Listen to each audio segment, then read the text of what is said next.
This is Capital on Stage, the Amsterdam edition. It's time to meet the investors. Please give a warm applause for Richard Muirhead, Firestartr. Thank you. This on. Great. Thank you very much for your time today, because we all know that time is the one thing even scarcer than money, so it's much appreciated. I just come from another huge group of startups who tried to kill me last night with alcohol in Barcelona, courtesy of the Wire Accelerator. So why am I here? I'm here, and I'm going to give you 3 examples because I'm totally addicted to the whole process of company building. I'll give you an example.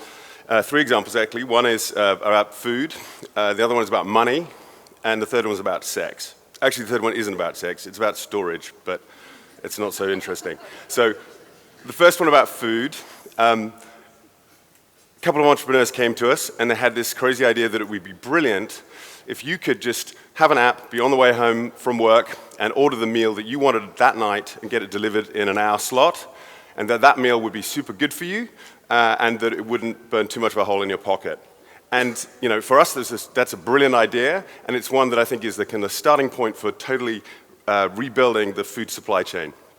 On the money side, another couple of entrepreneurs came to us, and they thought, well, you know, why don't you pay using your phone? But this is not about payments. This is about creating a whole new relationship between you as a consumer and the brands and the retail outlets that you're in. So it's not just about getting it done, it's about launching, you know, that relationship between you and the consumer, you and the retailers. And I think that's a super interesting idea that is the beginning, it's the thin end of the wedge of a whole bunch of disruption for us. And then on the storage, we're all probably somewhat familiar with the new world of microservices, little application building blocks. And so we were super excited when an entrepreneur came to us, was particularly should we say, technical, and he had found a way of ensuring that those microservices wouldn't lose track of all the data that they need to operate in all of the applications that are being built today. So those are 3 examples of the ideas that get us super excited at Firestartr. And you know, behind that, of course, we get super excited about working with super talented entrepreneurs, ones who are globally ambitious, ones who are smart about how you can use the internet to scale, and ones who've kind of synthesized a secret in their particular sector that gives them that edge. So that's kind of why I'm here. What do we do? Well, we like to take those startups from seed stage all the way to Series A.